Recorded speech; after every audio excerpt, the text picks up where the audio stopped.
Again, I have the greatest staff in the world. Yeah. And we will be in Florida this time. Well, definitely this time next week. But in a few days, we'll be with Les Brown in Florida. That's it. And it's all bought and paid for. How cool is that? Yeah, definitely. Listen, if you would like some trips bought and paid for you as well, just believe it and receive it, and it will happen. Again, my name is Antonio T. Smith Jr. I will be your farming partner, and I will help you lead and live the quality of life that is worthy of you. I want to make a few announcements before we get started. First off, we have a brick by brick motivational podcast with myself and my assistant, Tempest Smith. Yes. We call her Coach T around here, right? So listen, just take a quick break real quick. Share this feed to all of your friends. Share it on LinkedIn. Share it on Twitter. Share it everywhere you guys have it. There's an eyelash drop kicking me in my eye. That's okay. We'll push through that. All right. So listen, share that. Get someone on this phone call. And I want to tell you about ATS Week. Yes. You've seen it by now. We got all the advertising out there. ATS Week is free. Free coaching for the whole world, over 25 different subjects and topics. It will be amazing. Not going to tell you exactly what it is. Just know that it's going over book training, how to make money over eBay, all sorts of things like that. So have some good time there.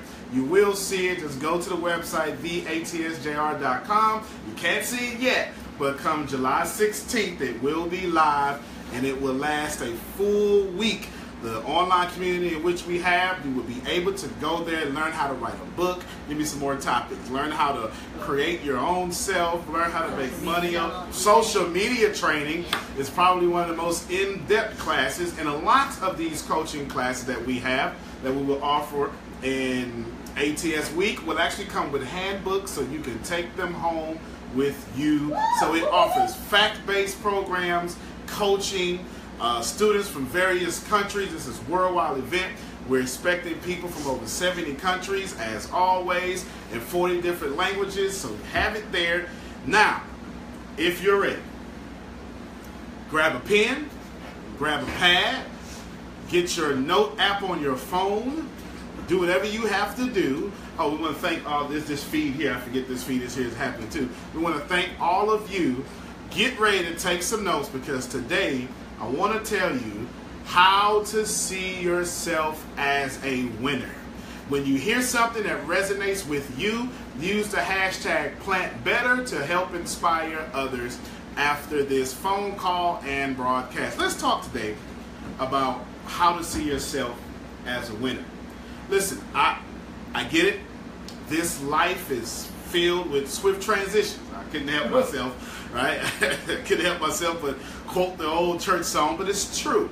Life will shift on you quickly. It will shift on you, and then you will have the tendency not to see yourself as a winner. And this is a problem.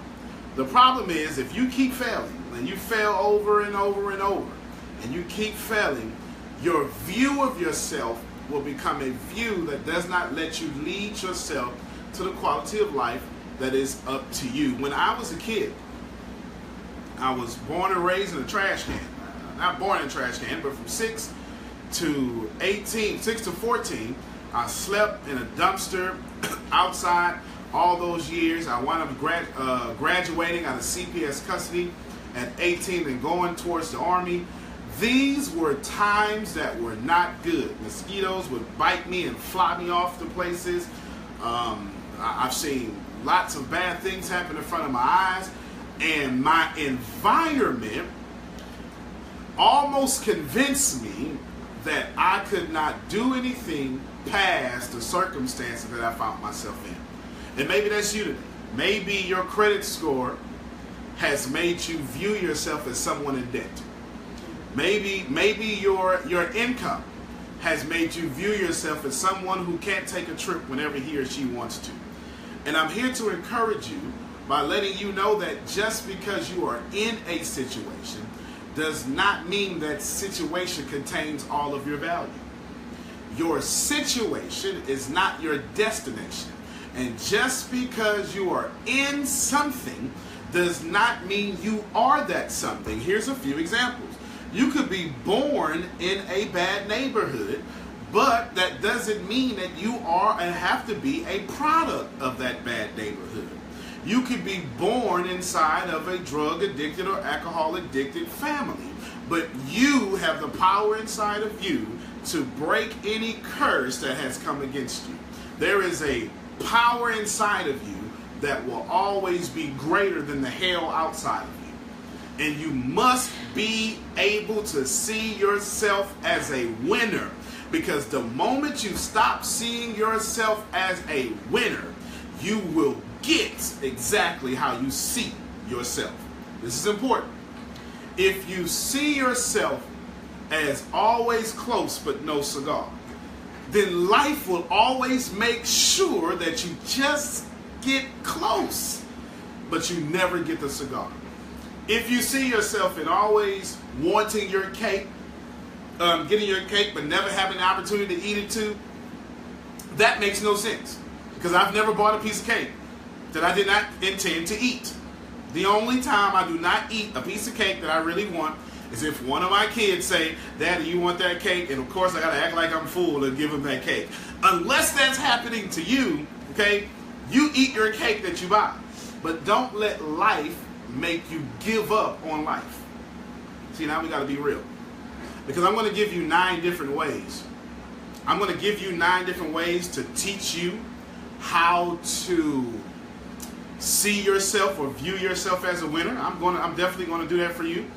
But I need for you to understand that before we can even get there, there is a bigger problem among us. The problem among us is not that you don't have the brains, is that you don't have the talent, but you don't have the habits of a winner. And since you do not have the habits of a winner, you also don't have the perception of a winner. You see, losing has a pathology. Winning has a pathology. Let's go through some losing pathologies for a second.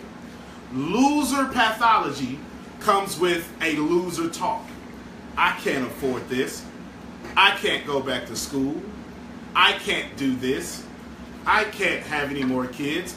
I can't afford any more kids. I can't be happy. I'm never going to be.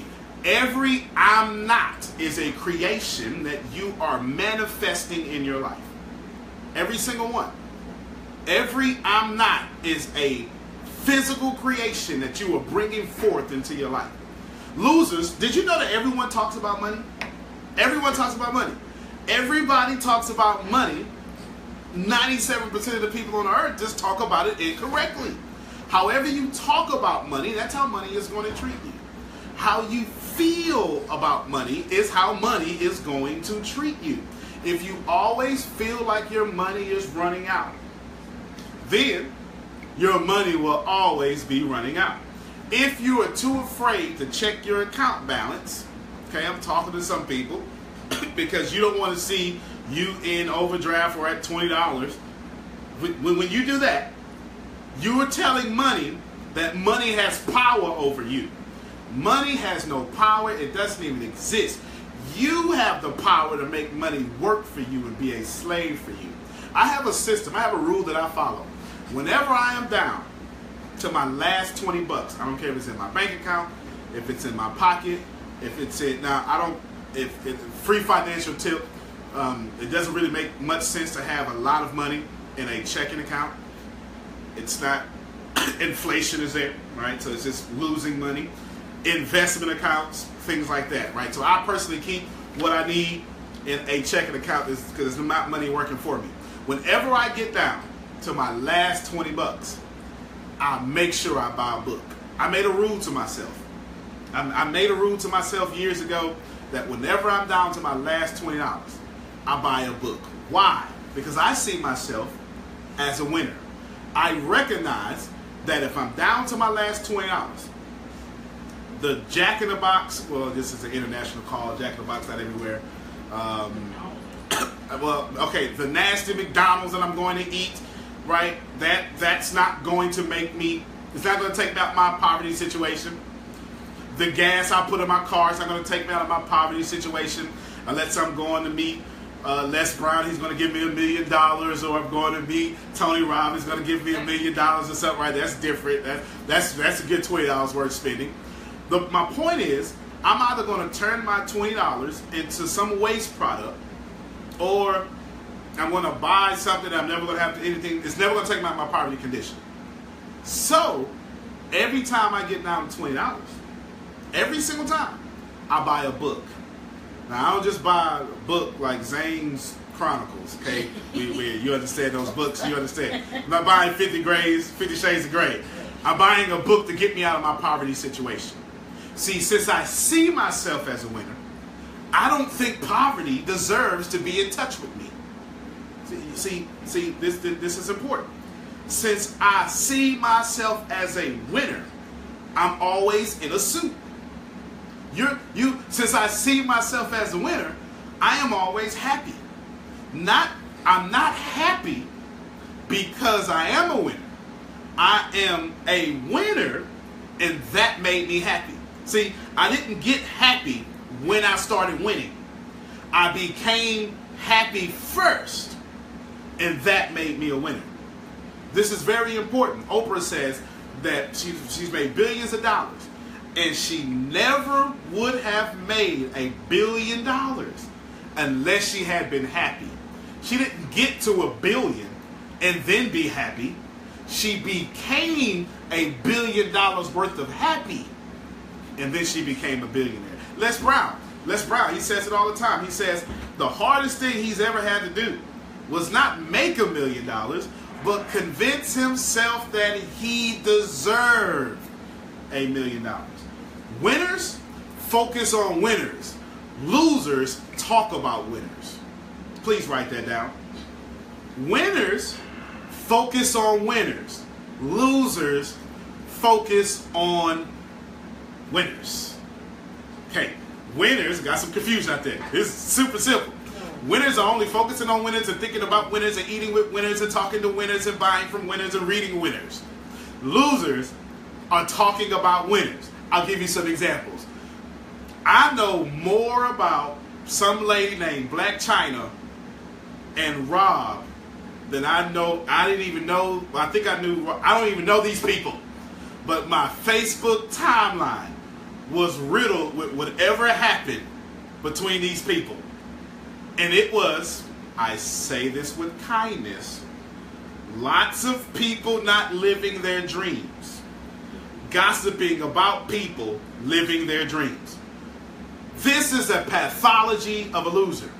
We sit back and we watch our reality TV, and we take our correct posture in our couch that we can barely afford, in a house that we can barely keep the utilities in, in a car that costs way too much money parked outside that's not covered by a garage, and we judge the people we're looking at on reality TV, and we say we're better than them. Losers are programmed by the media, by TV, while winners decide with a book what's going to program them. Listen to me very well. Everybody on planet Earth is programmed. Winners pick their programming. Losers pay for 250 channels of programming and only watch 2 of them.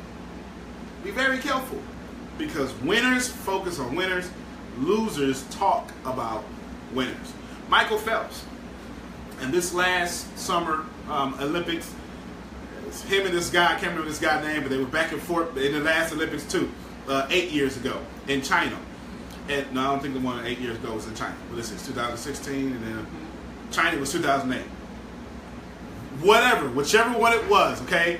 Whichever one it was, basically they had been, Michael Phelps been in the Olympics that long, right? They had been going on and on and on for a long time. Now, the guy who was supposed to win first place and dethrone Michael Phelps, there's a wonderful meme on the internet of him in a butterfly swim, and he's looking at Michael Phelps while Michael Phelps breaks the record again, touches the wall, and then some other guy gets second, and then some other guy gets third, and the guy who was supposed to get first doesn't even get a medal. He gets 4th place by fractions of a second. fractions of a second stops him from beating Michael Phelps. Not a second. Fractions of a second. 4 years he didn't eat what he wanted to eat. He didn't drink what he wanted to drink. If he was a smoker, he didn't smoke what he wanted to smoke. He didn't party with his friends. He sacrificed 4 years. Diet, friends, happiness. While everyone was having fun, he was eating noodles or whatever it is. He was literally in the gym, swimming. He sacrificed his whole life not to medal. And if you look at the picture, Michael Phelps is looking at the finish line. And the guy who was supposed to win first is looking at Michael Phelps. And there is a word right here for some of you. Some of you are missing gold by fractions of a second because you're more concerned with competing with others than creating your own reality. You don't have to be in competition with anyone because the laws of this universe have nothing to do with how you view me. It has nothing to do with how you view me. It has nothing to do with white privilege or brown privilege. The laws of this universe says I can create whatever it is that I desire, and it doesn't matter if you stand in front of it, you're going to have to watch me be successful. Now, if that didn't resonate with your spirit, we always have lots of people on this phone call. I'm going to say the same thing, but this time I'm going to say it in a church manner. The reason I have my table set before me is because I was sitting in the middle of my enemies. Okay, one of the greatest books of all time says, David says, "Thou preparest a table before me in the presence of my enemies." Michael Phelps got his table because his enemy was watching him. If you want to miss the podium by fractions of a second, keep focusing on winners.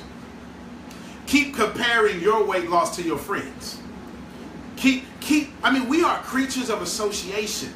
Literally, if one of us goes back to school, all of us will go back to school.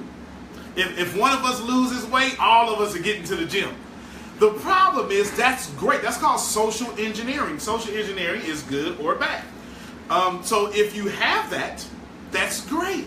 The problem is you're not hanging around your friends who want to go to school, who want to lose weight. You're hanging around friends who keep you comfortable being lesser than them. I'm going to pause right here for a second because we got to talk about how to see yourself as a winner. Your friends are shielding you from the winner you have within. You cannot be a winner because your friends have placed you in a position of winning that always loses to them. You see, if you're not with the right people, if you're not with the right circumstances, you'll have friends who keep you in a winning position that's always losing to them. And if you have loser friends, then none of you are winning. They're not winning and you're not winning. You're under the illusion of winning. My grandmother taught me one of the greatest lessons of all time. When I got adopted at 14, the lady in which I call my grandmother, I got adopted by my grandmother and my aunt. This is what I call them. You just got to understand if you've been adopted, right? And so my grandmother, one day I walk, I'm 14 years old. I'm grown now. You understand? I'm grown.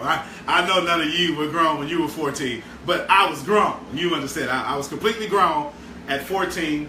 I had raised myself from 6 to 14. I just got adopted. I got some money in my pocket. Don't worry about how I got that money. You understand? I haven't always been a motivational speaker. Okay, you understand? You grow up on the streets, you have some money. But so I get some money. I know how to fight. And so this new thing comes out about 1996. It's the sagging of the pants. So I walk out the house. I pull my pants down. I got my jeans starched. Okay, so depending on how old you are, you understand. Took me 45 minutes to get these jeans right. You understand? Stay flow. I had them stand up, and then I sagged them down. And my grandmother saw me, and she said, "Boy, where you going with your pants down like that?" I said, this what we do, grandmother, right? Yeah, I'm grown, I got an attitude, you understand? And so, you know, when you're grown, you get an attitude for whatever reason. And so, no, she didn't. She said, I know she slapped. No, she didn't slap me. She slapped me with truth. She says, the problem is, you got this, you ain't no leader.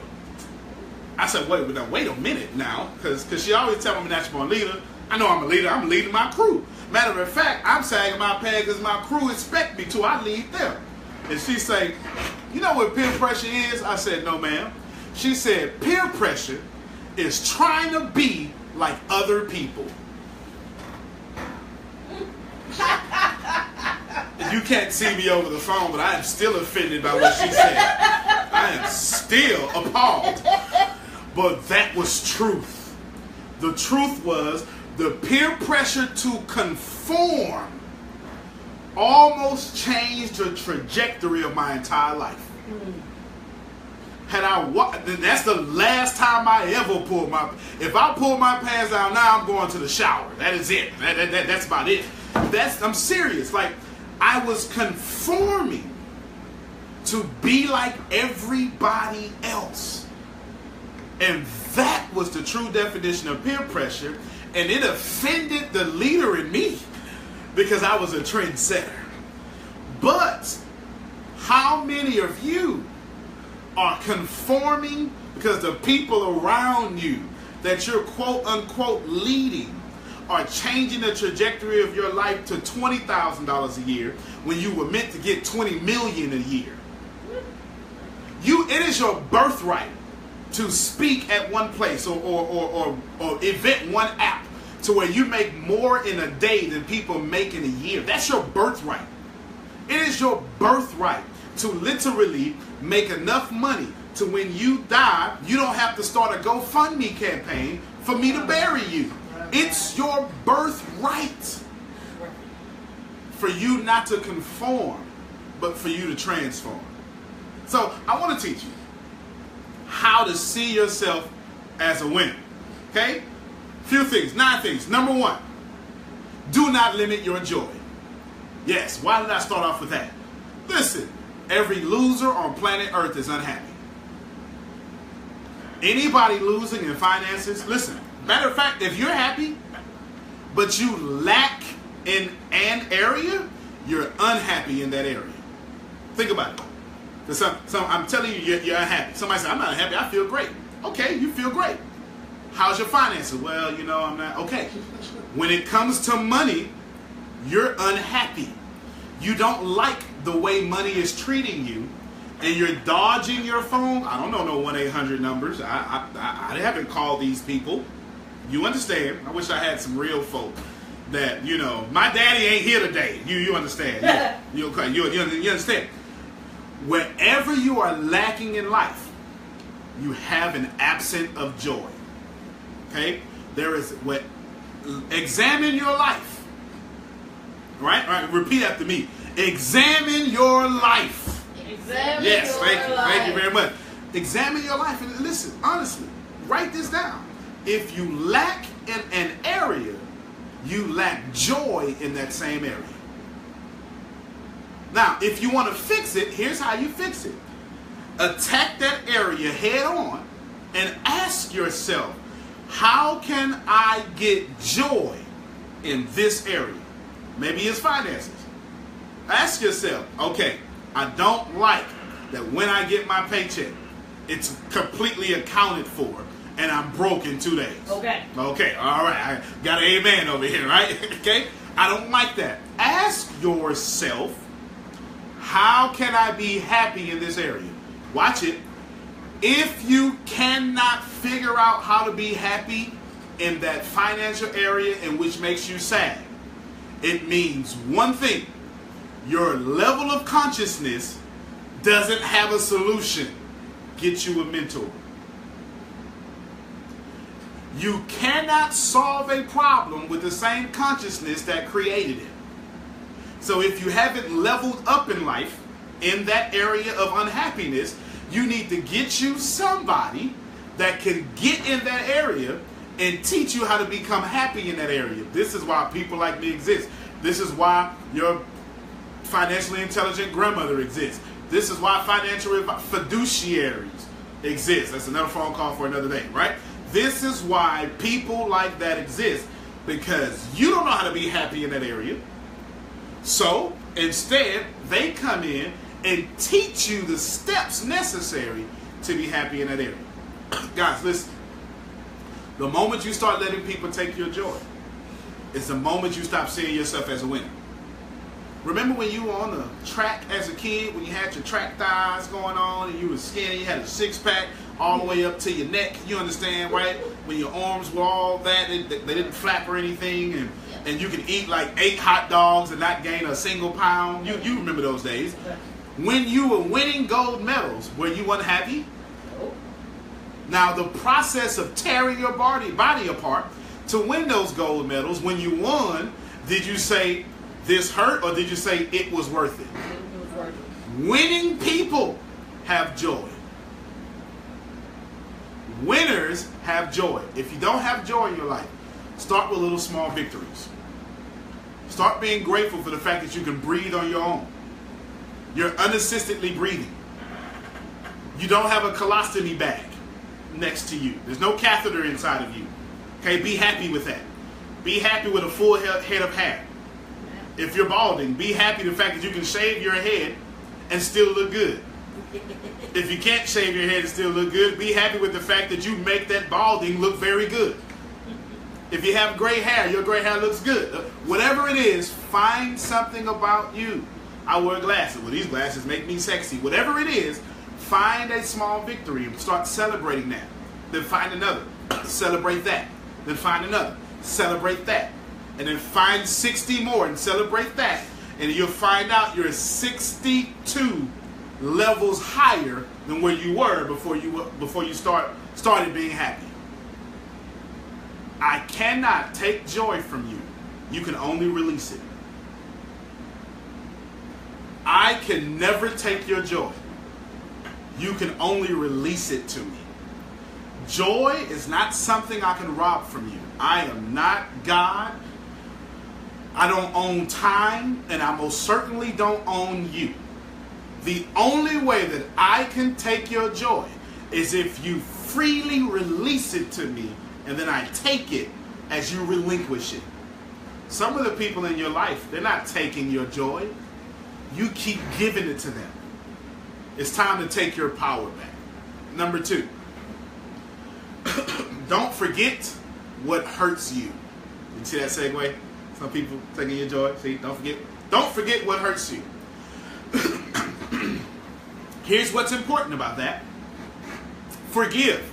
Forgive means to let go. Okay, we covered this before. Forgive means, I don't want this. You can have it. You did me wrong. That's your problem now. That's your harvest. It has nothing to do with me. I let that go. But don't forget the fact that whatever that was, it hurt. I am not telling you that you can live a pain-free life. What I am concisely telling you is avoid known pain that doesn't serve you. See it? It's the qualifier there.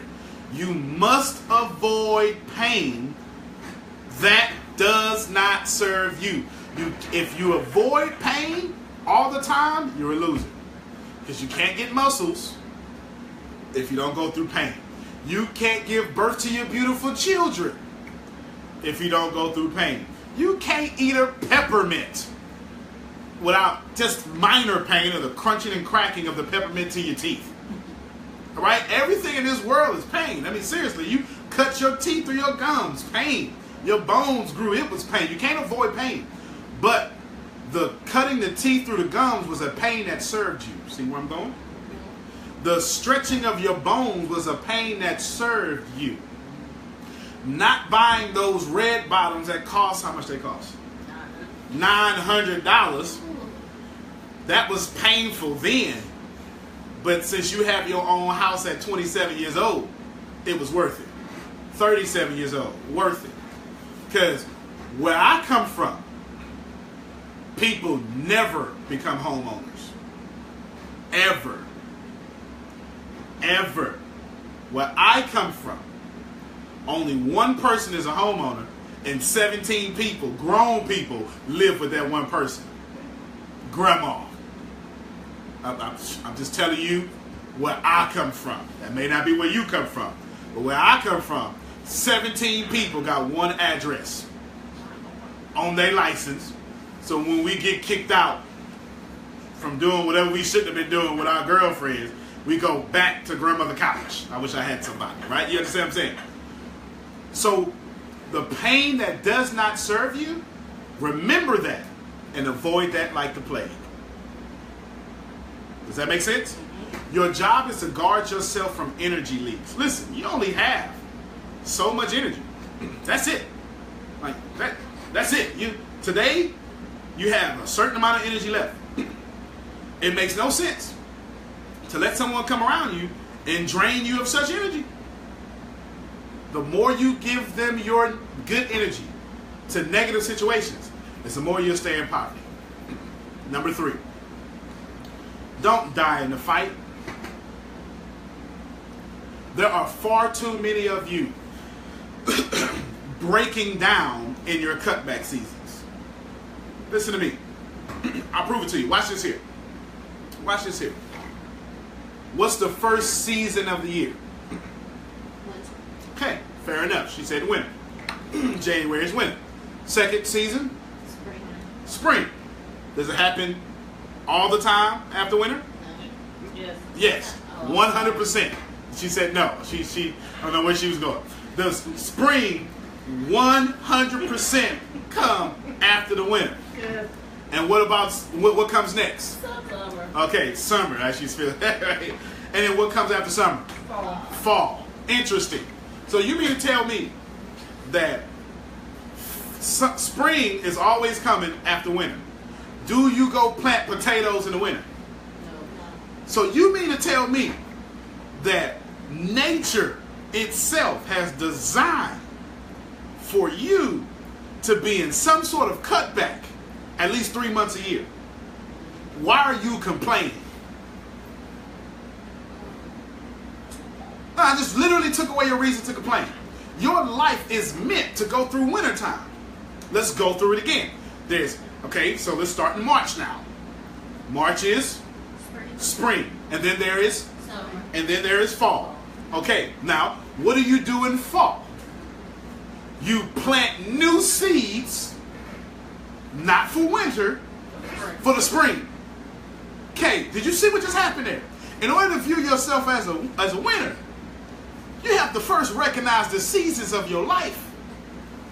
You don't get to stay in summer forever. Because what's coming after summer? Fall. Now, what does fall mean? Summer is enjoying the benefit of the harvest. And what does fall mean? Start planting again. Reading some more books. Come on, I wish I had somebody. Yeah. Right? Does this make sense? I'm just trying to make this make sense. I'm just trying to make this make sense to you.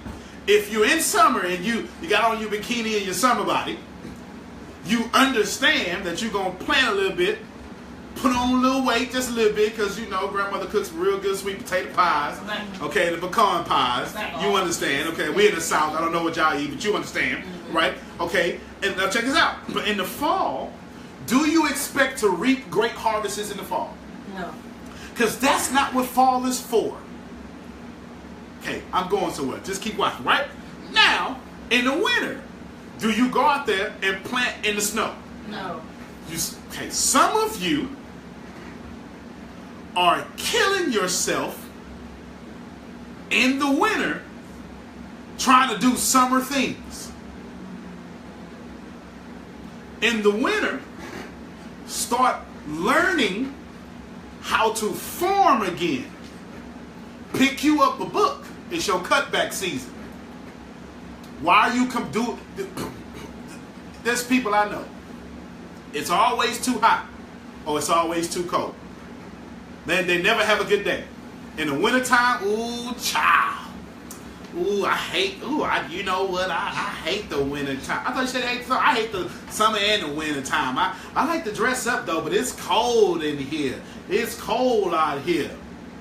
In the spring, I sure wish, man, Christmas went by fast. That just don't, Now you just said that you wanted us to rush through. Then okay, come summer. Well, it's hot out here. We need it to be cool again. Now see, you no matter where you find yourself in the year, you complaining. You cannot complain your way to prosperity. But we're gonna talk about it today. I'm gonna make this as plain as possible. Okay? I'm trying to make this as plain as possible for you. If life, nature, has given you seasons of life of winning, planting, celebrating, and preparing, why are you complaining when you have to do any of these? Identify in your life what season it is. Because watch it. It makes no sense. If you know the winter is coming, and this is what I said I was going somewhere. If you know November, December, January, and February are coming, right? Or whatever it is. December, January, and February. If you know that's coming, do you eat all the produce of your field? Because you'll never make it in the wintertime. Okay. Some of you spend every dollar you have, and you wonder why you suffer in the winter. But if you saw yourself as a winner, you wouldn't spend every dollar you have. Your habits that exude from your actions all come from the image that's resting in your head. Every habit you push out here is flowing from the ideas that rest in here. So when you don't see yourself as a winner, you say, I'm a suffer anyway. Watch it. Here's how losers talk. Can't take it with me. I'll spend it all. How many family members do you know have that very view of money? Ain't no sense in saving. I only got one life, better enjoy it. You know what? You know a great way to enjoy life? Not be poor. That's a great way. No, seriously, that's a great way. Like, I'm not saying that you got to be a billionaire or millionaire. I'm just saying if you can't afford to survive in winter because of your own actions, you didn't prepare for the laws of physics. Winners do not complain about wintertime. They double down in the fall. Now watch it. Here's what happens when you get really good at viewing yourself like a winner. This is very important. If I know I can't plant anything in the wintertime, and I know that I'm going to have to catch up from that 3-month gap, pay a few bills, eat, feed the family in the spring, if I know that, and I know the creatures and the weather is going to come in the summer and try to ruin what I keep, I know one thing and one thing only. Winter is for getting smarter so I can plant double, triple, and 10 times in the spring, and then continuously plant in the summer and have all that energy and intelligence to plant more than I ever had in my entire life in the fall. Why? So when I get to next fall, I'm still eating off spring's harvest. I wish I had somebody. Winners have a real funny habit of spending money that was made 10 years ago.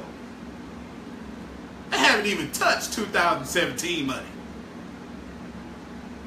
Winners use assets to come into their income column, and then that income column pays for their expenses because they've learned how to control the cold, harsh wind of wintertime.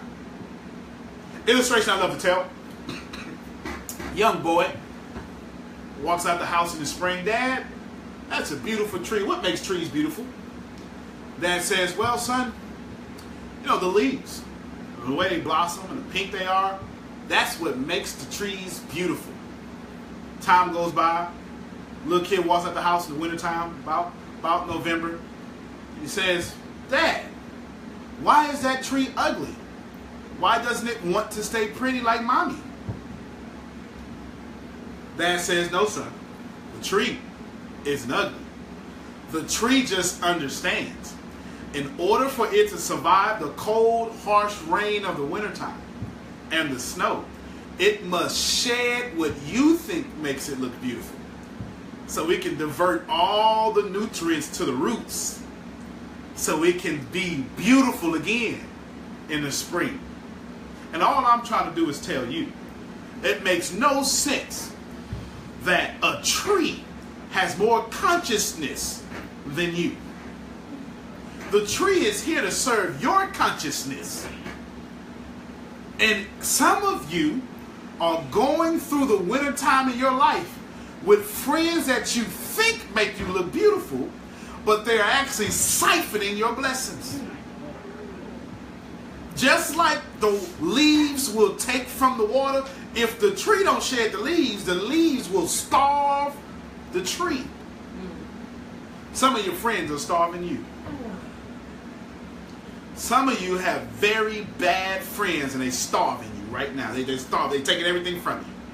They're literally starving you.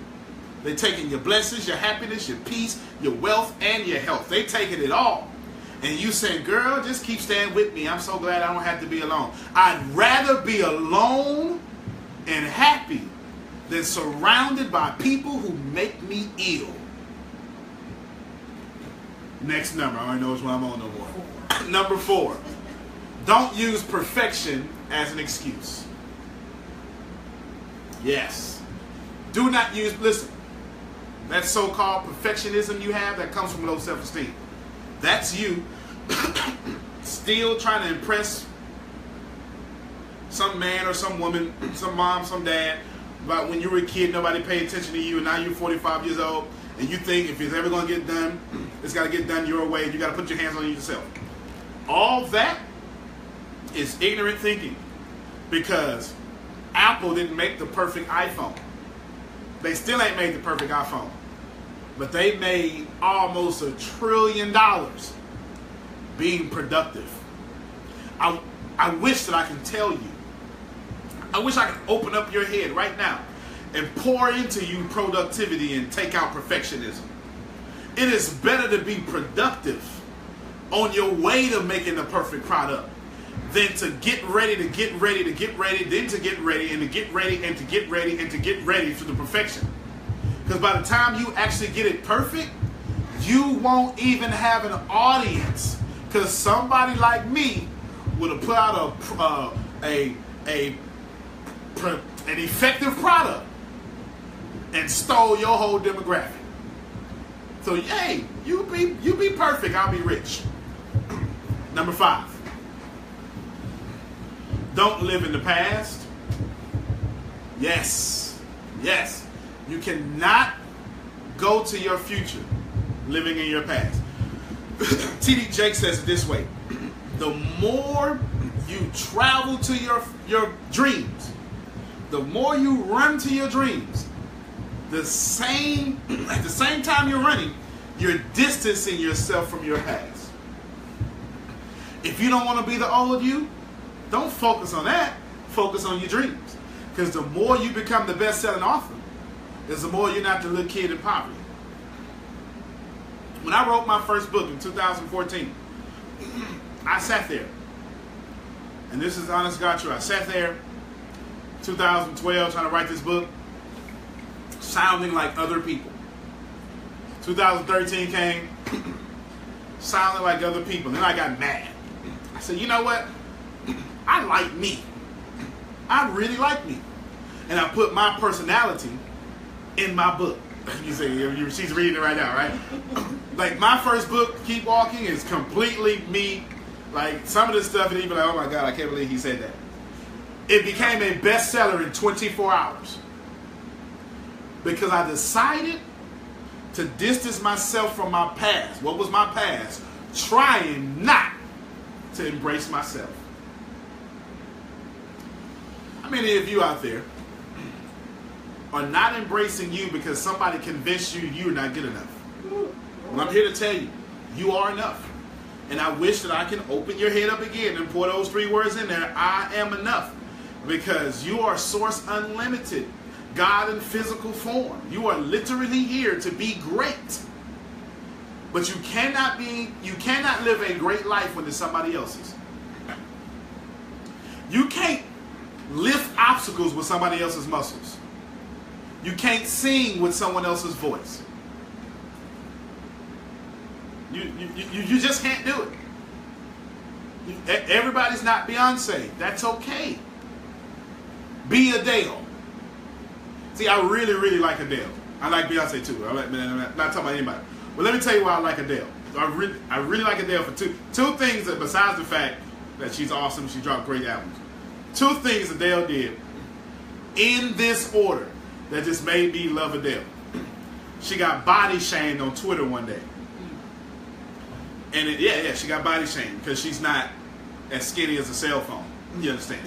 And so she gets on there. She's what you would call a plus size woman.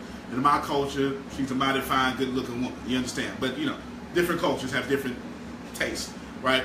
And then male chauvinist pigs are out there being pigs, and Twitter gangsters are being Twitter gangsters, right? You understand? Point is, she gets on Twitter. She says, "I'm not going on no diet. I like exactly what I look like." And of course, it was retweeted like millions and millions and millions of times. And I said, well, look at this celebrity empowering people to embrace themselves. Not consumerism. She didn't say go buy my album. She said, I like who I am, and I'm not going on no diet. I said, she got my attention, because you see, I do self-help to folk. And I really like that. Now, she's not unhealthy. She just got some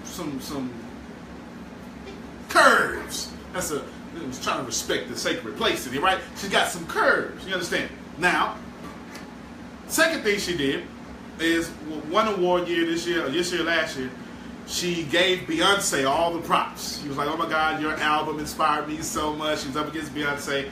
And I said, there she is again. Her moment, and she is explaining to Beyonce, who is supposed to be her competitor, how great her album was. Now, I said those 2 things to say this here. If you don't learn how to embrace yourself and get out of competition, you'll stay a loser. It's very simple. You must be able to embrace who you are and stay out of useless competitions. Because you don't have to compete. All you have to do is create. This life is about creation, not competition. I'm not telling you everybody gets a gold star. That's part of the problem. I am telling you, you don't have to get a gold star. Create you a galaxy full of stars and hand gold stars out. You don't have to chase a pot of gold. Be the pot of gold factory. Period. Some of you got your priorities mixed up. You trying to be an employee when you were designed to be a boss. What number? 6. Number 6. Don't dwell on problems. Yes, guess what? Like water that's spilled out of a glass, it ain't coming back. You cannot spill water on concrete and then get that water back. Your problems are like water. The more you keep trying to dig that stuff back up, is the more it ain't coming back the way you wish it would have been. If you want to stop having problems, start focusing on joy and solutions. Because the more you keep getting down there, getting your hands dirty, trying to dig up water, the more frustrated you'll be with the concrete. Some of you are walking around mad at concrete because all you want to do is keep digging up stuff. Listen, you can't pick up water, but you keep picking up problems. So I want to encourage you with these laws of physics. Because I love laws, I love physics, I love science. Because we're biased, but the laws of nature is not. So check this out. If it can't rain in one cloud forever, neither can your problems last forever. you'll find out by the time this time next year, you won't even remember the problem you have right now. And on your deathbed, it won't be what you did that you regret. It will be what you did not do that you regret. Number seven. Avoid negative people. Winners are so much of winners that they avoid negative people. Ring, ring, ring. Hello. Hey man, let's go smoke some weed. I'm sorry, I can't do anything like that until I graduate. Thank you. Call me in 2020. That's a winner. Does that make sense? Hey man, let's go rob a bank. Oh, I'm sorry, disconnected for no reason at all. Winners don't even have those conversations. You cannot win with losers. And you cannot win having loser conversations, eating loser food. Watch your diet. To live in a body that you don't like is a loser decision. And until you see yourself like a winner, you won't even lose weight. These are facts. Until you create an image and print it out and stick it on your wall and say, I'm going to look like this, you won't look like anything. Because you could never go anywhere you can't see. You must create an image so you can get to that place. So avoid negative people, because negative people come with negative harvest. And if you let someone close enough to you that have negative seeds, they will get tired of planting in their own garden and they're planting yours. Some of you are doing all the right things, and you're getting all the wrong harvest because you're surrounded by the wrong people. Number 8. Don't hold grudges. Yes, I just lost everybody right there. I just lost it. I'm reading faces. I just lost everybody. Okay, so if you go back up to number 2, I told you, remember what hurts? Yeah, but that don't mean hold a grudge. Yes, she hurt you. Let her be negative all the way with her negative friends. Yes, they are talking about you. Let them talk about you every time you make a deposit as well. You must not hold grudges. Why? Because a grudge is negative energy. And you cannot get on the road to prosperity with negative energy.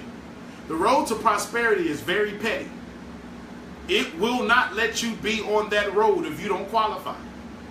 It will twist, turn, it will send you people to talk about, it'll kick you off.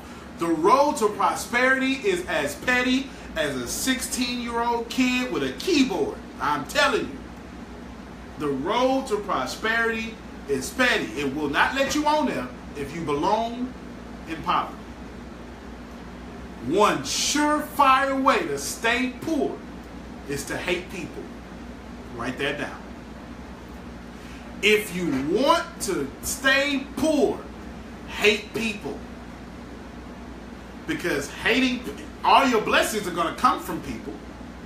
But watch it, hating people makes you vibrate at a hating frequency. And the more you hate them, the more you send out to the universe in great multiplication to have people who hate you.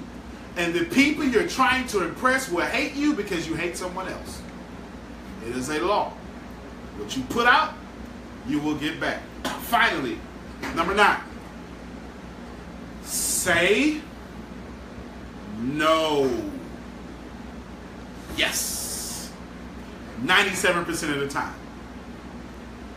The more you say yes to people, is the more you say no to you.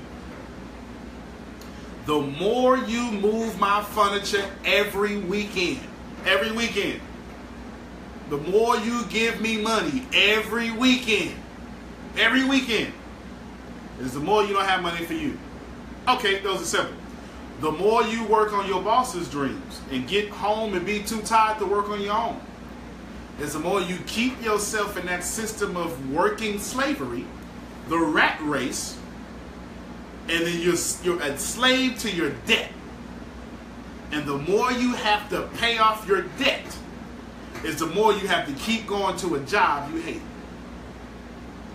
Learn how to say no. Winners do two things when it comes to no.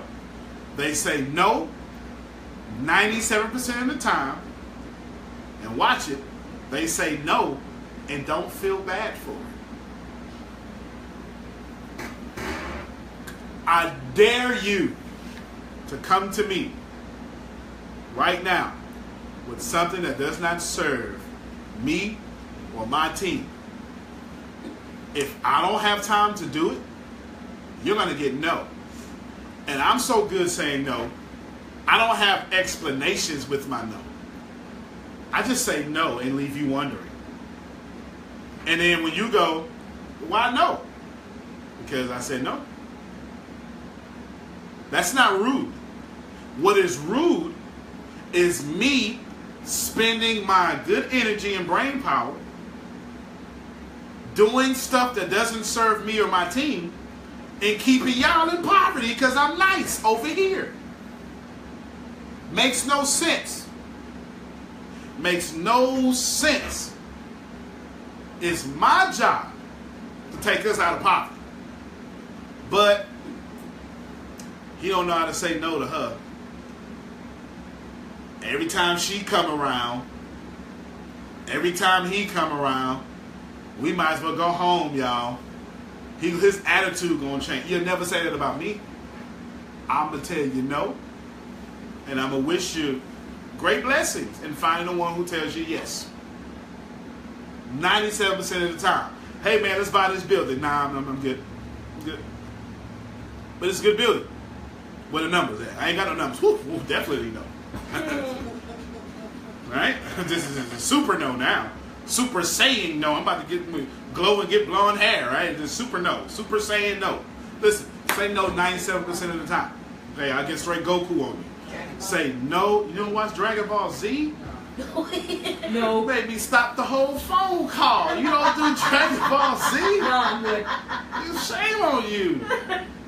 Man. That's it. Felicia said no, and I don't feel bad for it either. That's how we'll end this phone call. Learn how to say no, even to your boss, and don't feel bad for it. My name is Antonio T. Smith Jr. I can't tell you what to do with your life. What I can tell you is if you plant better seeds, you will get a better quality of life. Thank you for coming out. God bless you, and good night.